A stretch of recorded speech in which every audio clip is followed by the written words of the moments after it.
About 13 million years ago, in what we now know as southwestern China, an event occurred that would shape our planet forever.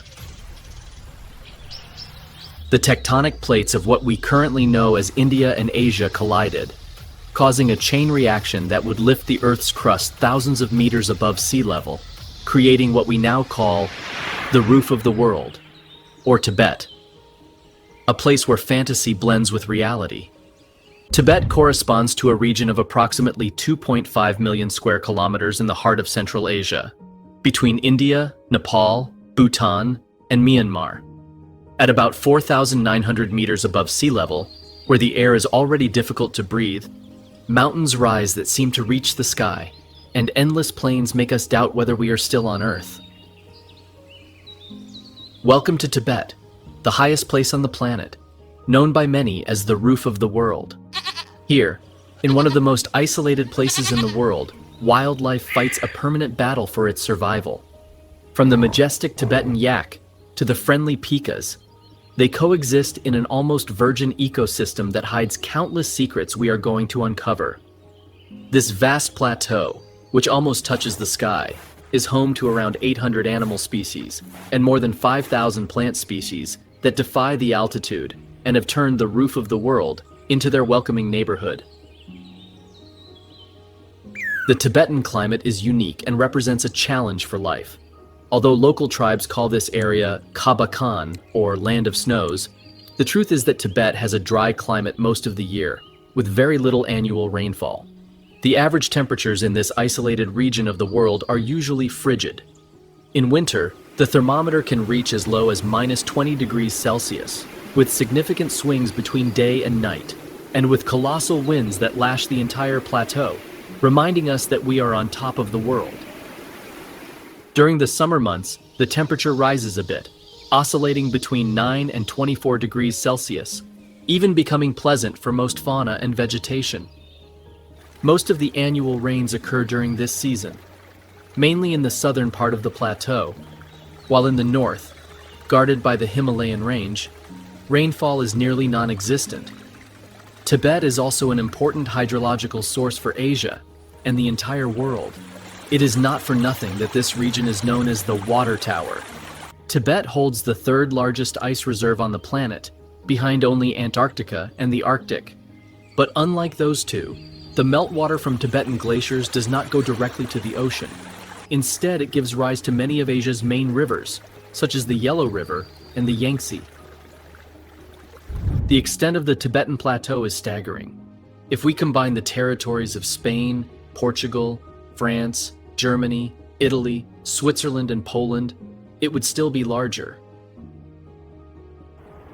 In this place, where low temperatures, climate, and altitude seem to be a challenge for life, there is an animal that is more than accustomed to seeing everything from above. The Himalayan vulture. With plumage that is not very showy but elegant at the same time, in shades of cream and black, the Himalayan vulture is only one example of how unique wildlife is at Tibet's heights. There, high on a cliff, at over 4,000 meters, Himalayan vultures watch the vastness of Tibet from a privileged spot. With their peculiar appearance, similar to the griffon vulture, featuring large, pointed feathers and a size that can reach up to 3 meters, we might think these birds are poised for attack, attentive to grab their next victim and carry it up to devour. But none of that. The Himalayan vultures wait patiently from above for Tibetan wildlife to set something on the table. These birds are scavengers par excellence and do not waste their time trying to hunt when they can let someone else do the work. Even their anatomy speaks to their style of feeding, as they have great strength in their beaks to easily tear flesh, but very little in their claws, since they do not need to hunt. Their scavenger habit is also the reason for the bald area on their neck and head. Thousands of years of evolution have caused this species to lack feathers in that area, allowing them to gut carcasses more easily. The Himalayan vulture's favorite meal is one of the plateau's emblematic animals, the yak. As soon as they detect, with their keen eyesight, that a yak has passed away, the vultures do not delay in arriving at the feast, making that peculiar rattling sound they always make when landing on a carcass. These inhabitants of Tibet are fervent believers that nothing served on a plate should be wasted, and they are able to strip all the meat from this large animal in only 120 minutes. Flocks of Himalayan vultures are the nightmare of any animal living out its final days on the Tibetan plateau, as these guardians of the sky are only a premonition of their inevitable destiny. The vultures usually soar in groups of between 10 and 20 members, all with voracious appetites and ready to satisfy them. When the breeding season approaches, in January, Himalayan vultures begin building their nests to care for their eggs. And what better place than a cliff thousands of meters high to set up what will be the family home for a few months? Himalayan vultures are very cooperative in rearing, often nesting several pairs on the same cliff without conflict. After about 50 days of incubation, from that thick-shelled egg with red spots emerges a small chick, which will stay with the family for about 6 months before deciding to take flight and discover Tibet's wonders for itself. Although life in Tibet is wild and there are many uncertainties, the only certain thing is that this young Himalayan vulture's future will be in the heights. However, in the vast Tibetan ecosystem, not all animals can wait for food to fall from the sky. Far from the cliffs that vultures soar around, on the mountain slopes where winter temperatures can easily surpass the freezing point, if one looks closely among the rocks, a feline silently waits to catch its prey. Capable of leaping up to 15 meters in the air, with gray fur that makes it almost invisible to its prey, blending into the frozen landscape. When the snow leopard stalks, there is no escape. This cat, which can weigh up to 55 kilograms, can hunt prey 3 times its size, so practically no animal is safe from its voracious appetite. From small squirrels to wild goats, deer, marmots, or Siberian ibexes, the snow leopard instills terror across the Tibetan plateau when it goes hunting. To fulfill its dietary needs, the snow leopard must consume about the equivalent of 1 Himalayan blue sheep per week, a very difficult quota, even for an expert hunter like this majestic cat. The snow leopard is the best example of how wildlife adapts to Tibet's demanding climatic conditions. Generally living on the slopes of mountains, where the landscape is painted in shades of gray and white, its coat camouflages it perfectly in its surroundings. The paws of this cat are a kind of snow boot, which help it walk without problems on the icy ground it inhabits. When Tibet's low temperatures press in, which is almost always, the snow leopard is more than comfortable, as years of evolution have provided it with a thick coat that acts like a coat, reaching up to 12 centimeters thick in some areas. Additionally, it uses its extraordinarily long tail, which often reaches 100 centimeters, as a scarf, keeping the rest of its body warm. And when the time comes to walk the rocky and steep terrain it typically inhabits, the tail helps maintain balance. Likewise, its large nasal cavities allow it to warm the air it breathes, working like a kind of mask. A day in the life of a snow leopard is not usually very busy. This cat spends up to 18 hours of each day between naps and breaks, saving all its energy for hunting, because not even the glorious king of the Tibetan mountains knows when it will eat again. While one might expect to hear a roar echoing over many kilometers of the silent steppe, the snow leopard is the only member of the Panthera genus without the capacity to roar. The snow leopard's life on the Tibetan plateau is often very solitary and elusive. The immensity of the region suits its territorial nature, as a single individual can control up to 1,000 square kilometers of territory. The most active moments of this big cat's day are at dusk and dawn, when mountain goats, one of its favorite prey, ought to hide for their own good. Even though forming a family is not so easy for the king of the mountains, when there is a chance to find a female in heat, they do not hesitate. The females of this species produce a peculiar howl to signal that they are ready to mate. After mating, both animals embark on a journey of between 2 and 8 days, during which the female will seek a rocky spot to line with bits of fur for her babies, and the male will eventually depart. After about 90 to 100 days of gestation, the mother gives birth to two small cubs. As a good single mother, she alone is responsible for caring for her young, nursing them and protecting them from Tibet's dangers. After a year, they will be ready to seek their own territories and go on being the kings of the mountains in this majestic part of the world. However, the vastness of Tibet is not only inhabited by fierce predators and scavengers on the lookout for their next meal.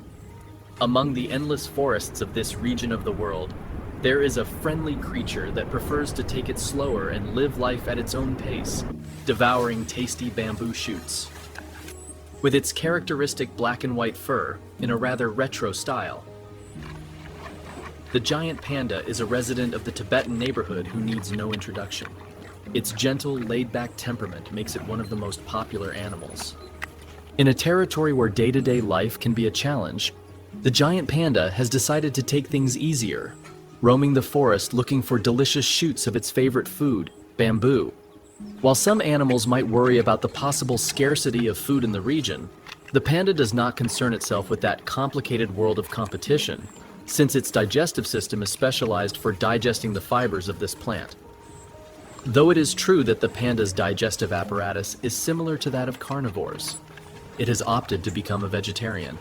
Although from time to time, if a small rodent crosses its path, it will not hesitate to eat it as a snack. Because bamboo is low in nutritional value, this adorable black and white bear must spend much of its day eating. About 14 hours of its daily routine are spent just feeding, consuming nearly 40 kilograms of bamboo a day. The abundance of bamboo in Tibetan forests means these docile bears do not need to hibernate, since they have a supply of food year-round. Thus, while the Tibetan brown bear, a close relative and also living in this region, worries about building up fat stores for winter, the panda continues its unhurried daily routine, even when the snow begins to fall. The panda's calm and peaceful appearance should not deceive us, as this Tibetan resident is a true survivor, adapting to the conditions of its environment.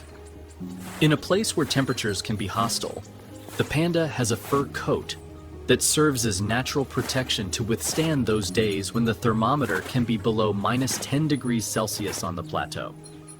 Similarly, its body fat helps it retain heat longer, avoiding hypothermia in one of the harshest winters on Earth. Though its imposing size, which can reach up to 150 kilograms, might make pandas seem clumsy and awkward, they are actually excellent tree climbers, a skill they learn from a young age to protect themselves from potential predators and to mark their territory from above.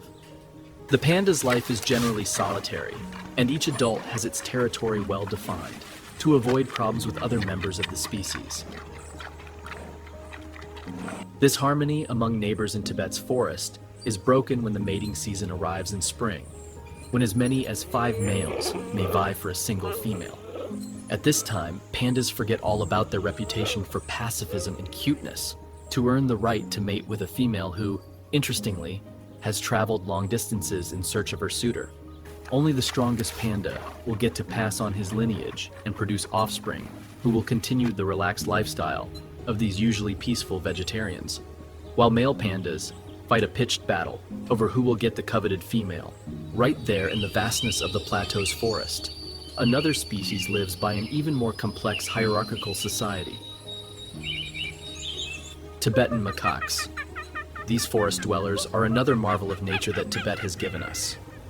True to the difficult living conditions, Tibetan macaques are the largest monkeys in all of Asia. Males of this species can weigh up to 20 kilograms and measure up to 60 centimeters. Another of their most striking characteristics, just as crucial when winter arrives, is their beautiful fur, which is dense and long to protect them from low temperatures. The color of the Tibetan macaque's fur tells us a lot about their age. Monkeys who have reached adulthood after about 2 years show dark brown fur, almost black on their heads, arms, backs, and legs, while their faces and bellies feature lighter beige tones. Young macaques, on the other hand, have much lighter fur. Unlike the panda, which lives on a practically single food diet, bamboo, Tibetan macaques take the idea of a balanced diet quite seriously consuming up to 100 different species of plants. Due to their large size and the harsh environment they inhabit, they have a tremendous appetite and never say no to nature's gifts in Tibet. These colossal monkeys feed on fruits, leaves, stems, flowers, shoots, bark, and even insects. When hard times arrive in Tibet, usually winter for macaques, they adapt their appetite to whatever they find. Options are fewer at that time, for example, fatty seeds and starchy nuts. After finishing their foraging, the macaques check their storage pouches, nothing more than their cheek pouches, to see what will be on the menu for dinner. While the snow leopard is solitary and territorial, and the panda clashes with members of its species, Tibetan macaques believe that the bigger the family, the better. These monkeys live in a fairly complex hierarchical society, ruled by an alpha male, who is the largest and strongest. The fate of the other members of the group depends on their sex. Young males, upon reaching adolescence, will have every opportunity to leave the group and find their own territory, as the leader does not want competition. Females remain in the group in which they were born, as long as they comply with the alpha's requirements. Like any hierarchical society, the alpha male has access to the best females, as well as the most delicious food. Life in Tibet does not seem so bad for this imposing creature, with a privileged position in one of the most remote forests on Earth. But the alpha's reign will not last forever. As time passes and age takes its toll, he is constantly challenged by other males seeking his coveted position. With an alpha in decline and younger, stronger contenders, the power shift is assured. Another important event that often happens in groups of macaques in Tibet is group fission. When a group becomes too large in number, 40 or 50 members, resources start to run low, and generally the younger ones decide to leave to start a smaller group, where survival may be simpler. This is undoubtedly a risky move, and only time and the harsh Tibetan wilderness will say whether it was the right decision or not.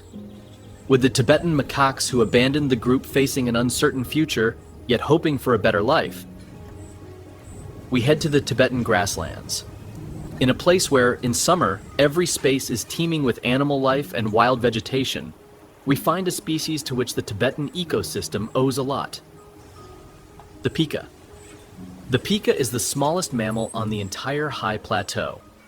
At just 140 to 300 grams in weight, these little workers see hard work and ingenuity as the only way to survive the harsh conditions of Tibet. Pikas are not a single species, but rather an entire genus that includes 29 markedly similar species, and many of these live in Tibet. Very similar in appearance to common guinea pigs, covered in dense fur in various shades of brown, and with a non-threatening look. It may be difficult to believe that these cute creatures are true survivors, and that many other Tibetan species depend on their existence. Pikas play a key role in the delicate Tibetan ecosystem. Being small herbivores, they spend much of their time in search of food through the grasslands, frequently digging as they seek seeds or sprouts, aerating the soil of the plateau, which helps preserve it. When pikas are not roaming the grassland in search of food, they are probably in their rudimentary burrows. It is there, in these cozy homes, that they protect themselves from the many predators around and store food for the harsh Tibetan winter. And speaking of winter, one key to the pika's survival in those freezing temperatures is planning ahead. Since these little mammals do not hibernate, they do not need to gain weight before the cold arrives in the plateau. Instead, they spend all summer stocking up their pantry with all kinds of grasses, shrubs, lichens, and mosses, so that when the season of scarcity arrives, they have plenty stored. Although it's true that pikas feel perfectly at home in temperatures below 25 degrees Celsius, when the Tibetan winter arrives, they have no choice but to hide in their burrows. During this time, even though they do not hibernate, pikas reduce their metabolism by up to 30% in order to make the most of the food they have stored. Even if a handful of grass might be worth its weight in gold in these conditions, pikas are very collaborative and usually share the food with their burrow companions. Of course, some pikas try to abuse this hospitality and look to loot the reserves of others. In such cases, These tiny mammals clash to protect what they have worked so hard to gather all summer. No matter how much pikas plan for winter, one never knows when the Tibetan Plateau will bring more cold days than expected, and often the stored food is not enough for everyone. This is when the pika is forced to do something unexpected, reflecting the cleverness and desire to live of this animal. It leaves its burrow and finds a food source that might not be refined, but meets its nutritional demands: the droppings of the glorious wild yak. With all the grass in the meadows gone and its stomach growling more than ever, pikas do what they must to survive and hold on until the Tibetan ecosystem grants them another sunny dawn. Although they are unlikely to be pleased about it, pikas occupy a crucial place in Tibet's food chain. When medium-sized prey becomes scarce due to the plateau's harsh conditions, pikas are an excellent source of food for species like foxes, hawks, weasels, and they are even the brown bear's favorite prey. While pikas are part of a fairly diverse genus of species inhabiting the Tibetan Plateau, there is an animal that is the sole survivor of its taxonomic family, a symbol of survival even when its habitat is threatened: the red panda. Despite its name, the red panda has nothing to do with the giant black and white bear that lives in Tibetan forests. In fact, it is more closely related to raccoons, about the size of a domestic cat, with a dense fur that certainly lives up to its name. The red panda is one of the most iconic species in this part of the world. Although it looks truly adorable, the red panda's body is a gift of nature for survival. Its fur, like that of every Tibetan inhabitant, is thick and quite dense, to protect it from low temperatures and wind in this high-altitude region. Its long, fluffy tail helps too, much as it does for the magnificent snow leopard, as a scarf to ward off the cold and to keep balance on slippery surfaces. Its short black legs exemplify how species adapt to their environment, since they have thicker fur that is ideal for walking on snow. And, when it's time to climb, the red panda effortlessly displays its retractable claws to climb trees and stay safe from predators. For the red panda, there is no better way to start the day than with a thorough grooming. Before setting out, this fluffy creature performs a ritual of cleaning its fur, licking its paws, and massaging its back and belly. Although it has little in common with Tibet's majestic giant panda, they do share many similar habits in terms of behavior and feeding. Both are excellent sleepers. The red panda can spend up to 2/3 of the day resting, generally among tree branches, curled up on its tail. In the time they are not saving energy with a pleasant nap, they are eating. And if your name includes panda, what else would you eat but bamboo? Approximately 60% of the red panda's diet is made up of this highly sustainable plant.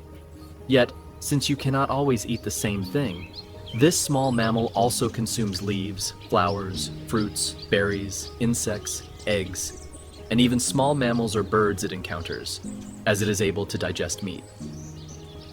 When you measure no more than 60 centimeters and live in a neighborhood as wild as the Tibetan forest, you must know how to defend yourself, since you do not inspire much fear by appearance alone. When a red panda feels threatened by some intruder in its usually peaceful habitat, it has two options. The first, if possible, is to avoid battle in the middle of the forest, escaping to the nearest tree using its adept climbing abilities.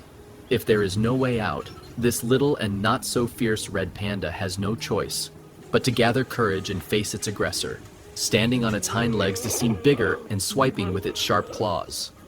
While the snow leopard is the red panda's most frequent predator, and in a one-on-one fight it would have no chance, this tactic can sometimes work as a last resort before ending up on the cat's menu. However, becoming prey for the fearsome snow leopard is not the only concern weighing on some species of Tibetan wildlife. In the vast and icy landscape, another hunter prowls, living a very different lifestyle: the Tibetan wolf. This cunning carnivore not only faces the challenges of the terrain, but also the responsibility of leading and feeding its pack in one of the harshest regions on the planet. Having earned the role of alpha male in its pack, this wolf is the one chosen to reproduce with the best female. In the intricate lifestyle of Tibetan wolves, this is a survival tactic that ensures the pack's strength by producing pups with the best possible lineage. The pups, usually between 4 and 6, are born in spring, when the Tibetan plateau offers the best conditions for life.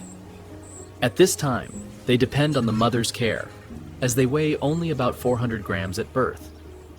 Despite having to serve as the family provider in such a hostile environment, not everything is bad news for the Tibetan wolf, as nature has been generous and endowed it with all the skills needed to be a successful hunter in such demanding surroundings. Weighing up to 32 kilograms and measuring up to 1.65 meters, the Tibetan wolf may not be as imposing as the snow leopard, but it is just as efficient. Stealth is the key to its hunting success. With fur that changes depending on the season, white, brown, yellow, and black, the Tibetan wolf can hide perfectly among the vegetation while stalking its prey. When the prey detects it, it is often too late, as the Tibetan wolf can reach speeds of up to 40 kilometers per hour.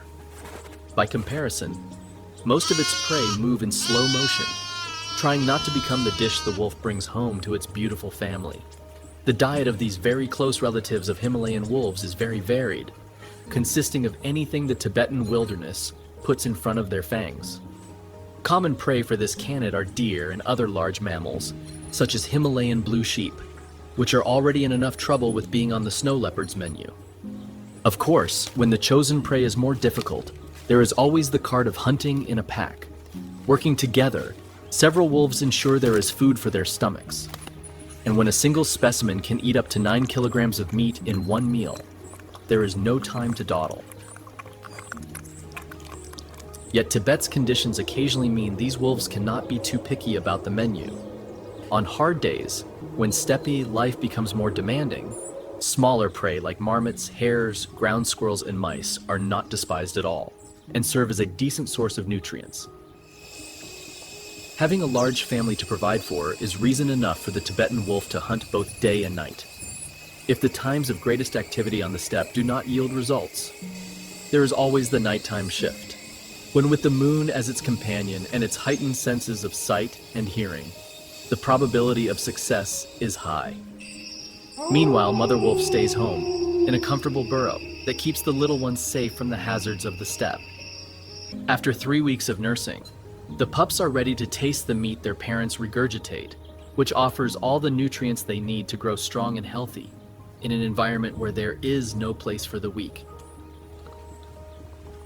Gradually, the pups take on roles within the pack, learning from their parents and actively participating in the hunt. When they reach sexual maturity at around 2 years, they are ready to seek a female in a new territory and start their own family, where the magical cycle will begin again. However, Tibetan wildlife does not consist solely of imposing and ferocious creatures like the Tibetan wolf. There are also species that do not stand out for their size or aggressiveness, but that have nonetheless adapted to this majestic ecosystem, making Tibet their personal burrow. One of these is the friendly Himalayan marmot. Perhaps at 5,200 meters above sea level, one of the last animals we would expect to find is a cute marmot. But make no mistake, what the marmot lacks in size and ferocity, it makes up for in ingenuity and planning. Marmots illustrate perfectly that to survive in Tibet, you do not need big claws or horns, or be a master hunter. In the middle of Tibet's alpine meadows, on the border between forests ruled by the pandas and the coldest zones where the snow leopard is absolute king, Himalayan marmots have an enviable condominium of burrows. As a terrestrial rodent no taller than 70 centimeters living in one of the wildest places on Earth, Himalayan marmots know that a good shelter is important. They can dig burrows up to 10 meters deep to weather Tibet's harsh winter. Also, considering that Himalayan marmots spend about 8 months a year hibernating inside their burrows, it is well worth having a comfortable spot where they can curl up and protect themselves from the extreme temperatures and the predators that, in times of scarce food, see a marmot as a dream meal. Himalayan marmots are planners by nature. As soon as spring arrives and the cold temperatures are behind them, the countdown begins to prepare for the next winter. The goal of a Himalayan marmot is to triple its weight in the months of abundance on the Tibetan plateau, To achieve this, they consume a wide variety of grasses, preferring flowering plants, which have higher nutritional value. For Himalayan marmots, if time to eat is limited, they will not waste it on junk food, which in their case would be older plants high in alkaloids. However, given their friendly and playful appearance, it is easy to guess that it's not all work. Himalayan marmots also know how to have fun in their precious time outside the burrow. Being very social animals, interactions among burrow neighbors come quickly. One of the Himalayan marmot's favorite games is play fighting, where it looks like they have forgotten all that cuteness and started a full-blown battle. But there is no need to worry. It is just a game.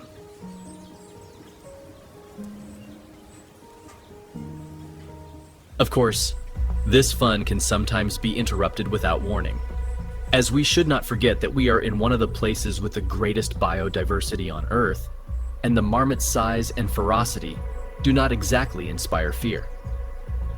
To defend themselves from the numerous predators they have here, marmots use a sophisticated alarm system.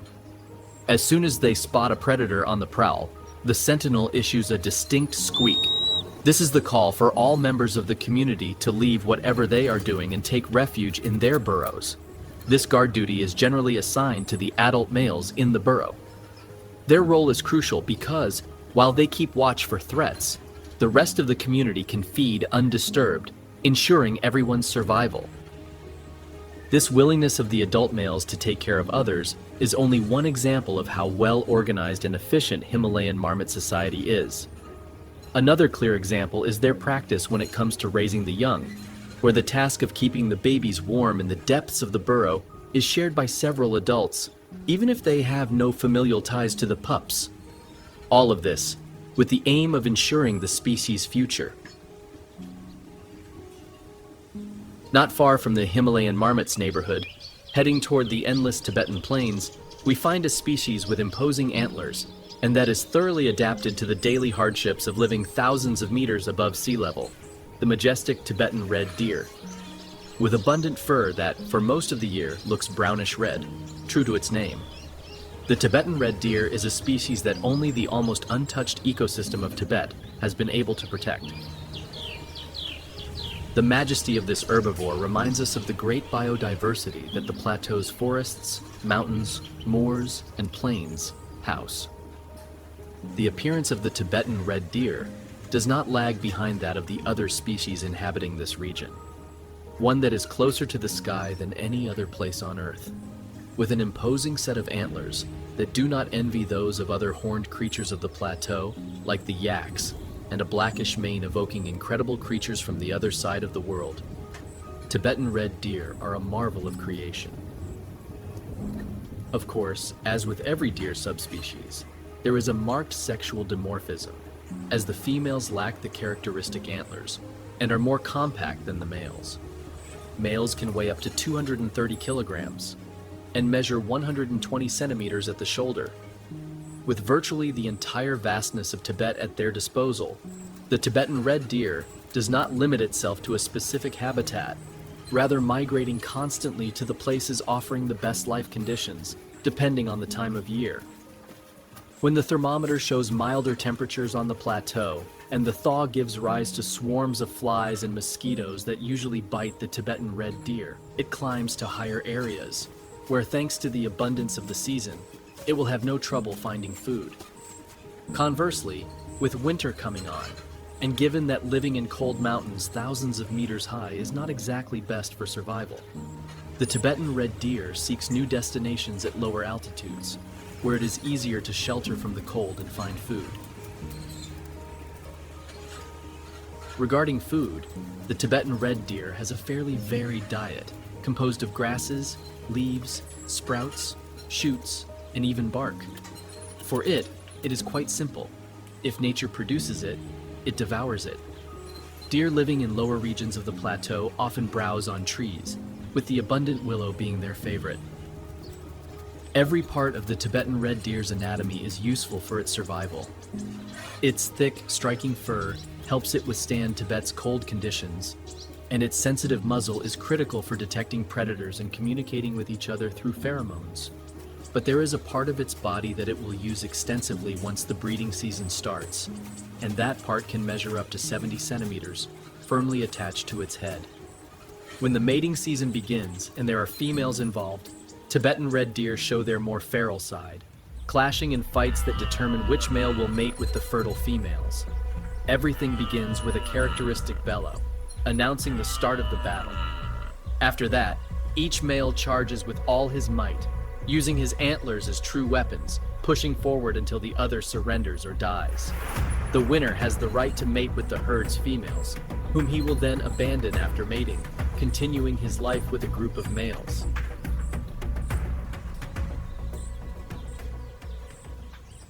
Females must care for themselves during a gestation of no less than 33 weeks, and then take care of their offspring by themselves.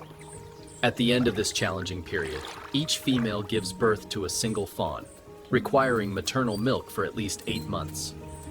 The fawns learn from the herd's habits everything they need to survive on the steppe. Upon reaching maturity, usually between 3 and 4 years of age, the males leave the group to explore new horizons, while the females remain in the herd, where upon reaching their sexual maturity, they will be ready for the onset of the mating season once again. There, the males will clash for the privilege of reproducing, renewing the life cycle of this majestic herbivore. With hundreds of animal species such as the agile snow leopard or the rapacious Himalayan vultures dominating the Tibetan plateau, there is a creature so amazing that it overshadows them all, earning the title of Tibet's most emblematic species, the colossal yak. The yak is a large bovine with abundant hair, which has made the Tibetan high plateaus its cozy home. These giants, which can weigh up to 1,000 kilograms, can live at heights of up to 6,000 meters. To withstand Tibet's hostile temperatures, the yaks possibly have the warmest coat on the plateau. The yak's fur is impressively long across its entire body, especially in the belly area, where it often touches the ground. This thick layer of hair, as black as Tibet's winter night sky, combined with its high percentage of body fat, works like a personal heating system that allows the yak not to be bothered, even when the rest of the plateau's wildlife is going through the worst conditions. The majesty of the yak forces Mother Nature to crown it the King of Tibet. And what better crown than a pair of horns over a meter long adorning its head? They grow almost horizontally from its skull and then curve upward and inward, giving them that unmistakable shape. When it comes time to eat, the yak sets aside all its royalty and sticks to a simple diet. Its ability to adapt to the available food in this far corner of the planet is what makes the yak an expert survivor at high altitudes. Its diet mostly consists of grasses, shrubs, mosses, and lichens. Thanks to its highly developed digestive system, it can extract nutrients even from these foods, which are low in protein and minerals. The yak is definitely the ideal Tibetan resident. Despite reaching imposing weights of up to 1 ton, it is incredibly good at climbing and adapts to almost any terrain. When one area lacks food, yaks do not hesitate to roam in search of new horizons where they can meet their modest nutritional needs. In this pursuit, their powerful sense of smell guides them like a compass, allowing them to detect favorable pastures. While life for some yaks may unfold in solitude with only the stars at this altitude for company, others choose to live in groups of up to 12 individuals. Daily coexistence among yaks is often peaceful, and it is very helpful for huddling together in those harsh winter days. When warmer months arrive in Tibet, the yak adopts new habits, since it no longer needs to be in maximum survival mode. With a coat that is very abundant, good for winter but less so for summer, many yaks decide to do something different and bathe in any available water source. Being in one of the world's most important water reserves, they have no trouble finding a place to splash around. Unlike species such as Himalayan blue sheep, pikas, or Tibetan red deer, who live on the edge of danger as prime targets for the top predators of the area, the yak sits at the other extreme, having no natural predators. While there may be occasional attacks by Tibetan wolves or snow leopards on calves, these are very sporadic, and adults generally are not threatened by the plateau's fierce hunters. Therefore, the yak is without a doubt the dominant species in Tibet. possessing every survival trait needed for the harsh conditions of this part of the world. While one could describe them with words like imposing, majestic, or colossal, untamed does not fit these bovines, as many yaks have been domesticated by the locals of Tibet. These giants power the development of human settlements, serving as pack animals and providing huge supplies of wool, milk, and meat. Even though human settlements owe much to the resilience of the yak, the bovine has not been particularly favored in this relationship. The domestication of yaks on the Tibetan plateau, some 3,000 years ago, has reduced the species to only around 10,000 mature individuals. Poaching these giants, as well as crossbreeding with other livestock, have led to the yak now being classified as a vulnerable species. Of course, numerous efforts exist with an eye toward preserving this massive creature. Nowadays, in all of China, the yak is a protected species, and several reserves have been created to promote its reproduction in a natural state. But the mighty yak is not the only species affected by climate change in this almost unreal corner of our planet. According to various studies, the Tibetan plateau is warming at a rate 3 times higher than the rest of Earth. This means that the many glaciers, home to, for instance, incredible creatures like the king of the mountains, the snow leopard, are disappearing, creating a crisis in this ecosystem that, until just a few years ago, was considered pristine. Desertification is another phenomenon wreaking havoc on Tibetan wildlife. Because of the abrupt temperature changes on the plateau, areas that not many years ago were alpine meadows, where Himalayan marmots established their elaborate burrow systems, have turned into desolate deserts, where wildlife is scarce, and the vegetation may have vanished forever. The instability of the rivers due to the sudden glacier melt is changing the habitat of hundreds of species at once. Those streams that used to foster willow growth for the Tibetan red deer now contain only small pools, and in the warmest summers, not even that. Tibet's forests, and with them all their animal species, are likewise severely impacted by human activities in the region. Deforestation has eradicated extensive forests that served as habitat for species like the gentle panda or the troops of Tibetan macaques. Yet the transformation of Tibet's ecosystem does not originate exclusively from human activities in this part of Asia. Scientists have shown that the burning of forests in the Amazon, more than 20,000 kilometers from the yak's home, influences the temperatures of the Tibetan plateau. Through a complex system that involves atmospheric and oceanic circulation patterns, dust particles produced by massive forest fires in South America travel to the other side of the world, heating the atmosphere and causing the infamous greenhouse effect. This, combined with the enormous hydrological importance of Tibet to the rest of the planet, means that its preservation is no longer a matter just for China, but a worldwide concern. The good news is that there are now hundreds of organizations working to preserve this extremely important and biodiverse corner of our planet. Although the task is challenging, the animal inhabitants of Tibet deserve the joint effort of all of us to maintain their habitat. If you have enjoyed learning about the stories of the wildlife survivors of the roof of the world, and would like to continue discovering more about the wonders of nature on our planet, do not hesitate to like this video and comment on which animal was your favorite. You can also subscribe and activate the notification bell to stay on top of our new wildlife stories. See you next time with more tales of animal life.